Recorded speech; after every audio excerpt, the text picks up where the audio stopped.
സുഗമോദേവി സീരിയലിൻ്റെ ഏറ്റവും പുതിയ റിവ്യൂയിലേക്ക് എല്ലാ കൂട്ടുകാർക്കും സ്വാഗതം. അങ്ങനെ പ്രഭാവതി റിസൾട്ട് അറിഞ്ഞതിന് ശേഷം താൻ തോറ്റുപോയി എന്നുള്ള സത്യാവസ്ഥ മനസ്സിലാക്കി ആരുടെ ഒന്നും മിണ്ടാതെ പാർട്ടി ഓഫീസിൽ നിന്ന് പുറത്തിറങ്ങിയതാണ്. പാർട്ടി ഓഫീസിലാണെങ്കിൽ ഇപ്പോൾ തോറ്റതിന് ശേഷം ആരും അവിടെ ഇല്ലെന്ന് തന്നെ പറയാം. അങ്ങനെ ഗിരീഷ് വീട്ടിലേക്ക് വരുമ്പോഴാണ് രജനി പറഞ്ഞറിയുന്നത് ഇതുവരെ അമ്മ വീട്ടിലേക്ക് വന്നിട്ടില്ല, ഒന്ന് പാർട്ടി ഓഫീസിൽ പോയി തിരക്കാം. രജനി പറയുന്നുണ്ട് ഗിരീഷ് അവിടെ ഇപ്പോൾ ആരുമില്ല, തോറ്റതിന് ശേഷം പിന്നെ ആരും അവിടെ നിന്നിട്ടില്ല, എല്ലാവരും പിരിഞ്ഞു പോയെന്ന്.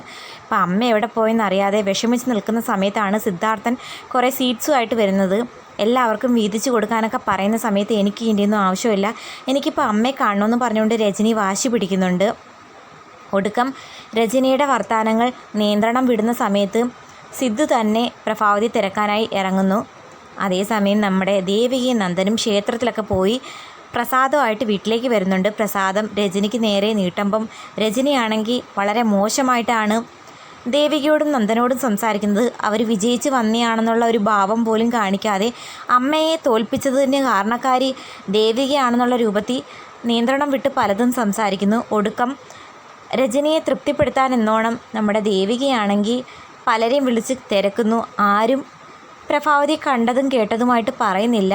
അങ്ങനെ നന്ദനും ഗിരീഷും സിദ്ധുവും പല വഴിക്ക് പ്രഭാവതി അന്വേഷിക്കുന്നുണ്ടെങ്കിലും കണ്ടെത്താനാകുന്നില്ല. CPയോട് അരുന്ധതി ചോദിക്കുന്നു ഇതുവരെ പ്രഭാവതിയെക്കുറിച്ച് യാതൊരു അറിവും കിട്ടിയില്ലേ. അപ്പോൾ ത്യാഗരാജനാണെങ്കിൽ പറയുന്നുണ്ട് തോറ്റ സങ്കടത്തിൽ അവരെന്തെങ്കിലും കടുങ്കൈ ചെയ്തിട്ടുണ്ടായിരിക്കും, നാളെ അവർക്ക് വേണ്ടി ഒരു റീത്ത് വാങ്ങി പോകേണ്ടി വരും. അതൊക്കെ കേട്ടിട്ട് അരുന്ധതിക്കാണെങ്കിൽ ഒട്ടും അങ്ങോട്ട് ഇഷ്ടപ്പെടുന്നില്ല. ഞാനും പ്രഭാവതിയും തമ്മിൽ നല്ല തർക്കത്തിലാണ്, എനിക്ക് അവരുമായിട്ട് ഒരുപാട് അഭിപ്രായ വ്യത്യാസങ്ങളുണ്ട്, ശരിയാണ്. പക്ഷേ അവർക്ക് എന്ത് സംഭവിച്ചു എന്നുള്ള കാര്യം വ്യക്തമായി എനിക്ക് അറിഞ്ഞേ പറ്റൂ.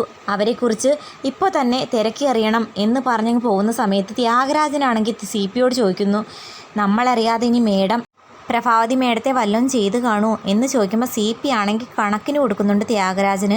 അതേസമയം രാധികയോടും മാധവനോടും ചാരിക പ്രഭാവതി കാണാതായ വാർത്ത പറയുന്നു. മിക്കവാറും ഈ തോറ്റ സങ്കടത്തിൽ ഇനി വല്ല അവിവേകവും കാണിക്കുമോ എന്നാണ് എൻ്റെ ഭയമെന്ന് ചാരിക പറയുന്നത് കേട്ടിട്ട് രാധികയ്ക്കാണെങ്കിൽ ഒരു സമാധാനവും ഇല്ല.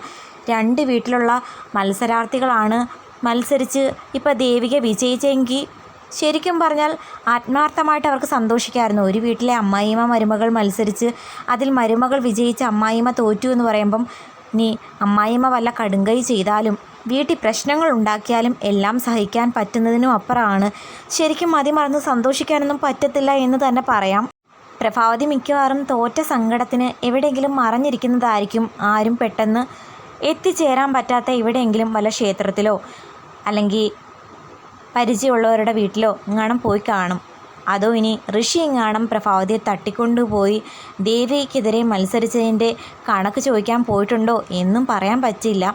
ഋഷി പലതവണ അങ്ങനെ ശ്രമിച്ചിട്ടുണ്ടായതുകൊണ്ട് പ്രഭാവതിയോട് തീരാത്ത പകയുണ്ട്. ഇപ്പോൾ തോറ്റേൻ്റെ ആ ഒരു സന്തോഷം പ്രകടമാക്കാൻ തട്ടിക്കൊണ്ടുപോയെന്നും പറയാൻ പറ്റില്ല. എന്തായാലും പ്രഭാവതി കാണാനില്ല. പ്രഭാവതിക്ക് ഒരാപത്തും സംഭവിക്കാതെ അധികം താമസിക്കാതെ തിരിച്ചു വരുന്ന പ്രഭാവതി എന്തായാലും ദേവികയോട് പോര് വിളിക്കാനൊന്നും പോകുമെന്ന് തോന്നുന്നില്ല. ജയവും തോൽവിയും എന്തു തന്നെയാണെങ്കിലും സ്വീകരിക്കുമെന്നുള്ളൊരു മനസ്സോടെയാണ് ഇലക്ഷൻ റിസൾട്ട് വരുന്നതിൻ്റെ തലേ ദിവസം ദേവികയും പ്രഭാവതിയും സംസാരിച്ച് തീർത്തു വച്ചിരിക്കുന്നത്. അതുകൊണ്ട് തന്നെ ഇവരുടെ സംസാര വിഷയം മറ്റാർക്കും അറിയാത്തത് കൊണ്ട് തന്നെ പ്രഭാവതി എങ്ങനെ ദേവികയോട് റിയാക്ട് ചെയ്യുമെന്നാണ് നന്ദനും സിദ്ധുവൊക്കെ പ്രതീക്ഷിക്കുന്നതും. എന്നാൽ അവരുടെ പ്രതീക്ഷ തെറ്റിച്ചുകൊണ്ട് പ്രഭാവതി ക്ഷമിക്കുമെങ്കിലും ദേവികയോട് ഭാർഗവി അത്ര പെട്ടെന്നൊന്നും ക്ഷമിക്കാൻ പോകുന്നില്ല. ഇനിയിപ്പോൾ ഭാർഗവി ദേവികയോട് എന്തെങ്കിലും മോശമായിട്ട് പെരുമാറിയാൽ പോലും അതിന് രജനിയും കൂട്ടുനിൽക്കുമെന്നുള്ള കാര്യത്തിൽ സംശയം വേണ്ട. അങ്ങനെ ഇലക്ഷന് വിജയിച്ച ദേവികയെ കൊണ്ട് MLA ആയതിനു ശേഷം നമ്മുടെ ത്യാഗരാജൻ സുഹൃത്തുക്കൾക്ക് വേണ്ടിയും അല്ലാതെ കൈക്കൂലി വാങ്ങിയും ദേവികയോട് ഓരോ കാര്യങ്ങൾ പറഞ്ഞ് ചെയ്യിപ്പിക്കാൻ പോകുന്ന സമയത്താണ് അരുന്ധതി നമ്മുടെ CPയും കൂടെ ത്യാഗരാജന് കണക്കിന് കൊടുക്കുന്നത്. മുമ്പ് ഭാർഗവിയും പ്രഭാവതിയും കൂടി ത്യാഗരാജനെ ഇട്ട് തട്ടിക്കളിച്ചതുപോലെ CPയും അരുന്ധതിയും കൂടി ത്യാഗരാജനെ ഇട്ട് തട്ടിക്കളിക്കാനുള്ള എല്ലാ സാധ്യതയും കാണുന്നുണ്ട്. ദേവിക എന്തായാലും ത്യാഗരാജൻ കീ കൊടുക്കുന്ന ഒരു കളിപ്പാവയായി മാറില്ലെന്നുള്ള കാര്യം ഉറപ്പാണ്. മത്സരത്തിലെ തോൽവിക്ക് ശേഷം പ്രഭാവതി സത്യങ്ങൾ ഓരോന്നും സ്വന്തം വായാലെ സിദ്ധാർത്ഥനോടും മക്കളോടും മരുമക്കളോടും പറയുന്ന ആ ഒരു നിമിഷത്തിലേക്കാണ് ഇനി കഥ മുന്നോട്ട് പോകുന്നത്. ദേവികയെ MLA ആക്കിക്കൊണ്ട് തൻ്റെ കുടുംബത്തെ ഛിന്ന ഭിന്നമാക്കാനാണ് അരുന്ധതി ശ്രമിക്കുന്നതെന്നൊക്കെ ഉള്ള കാര്യം പ്രഭാവതിയുടെ വായാൽ എല്ലാവരോടും പറയുന്ന ആ നിമിഷം നമ്മുടെ ദേവികയാണെങ്കിൽ ചില ഉറച്ച തീരുമാനങ്ങൾ എടുക്കും.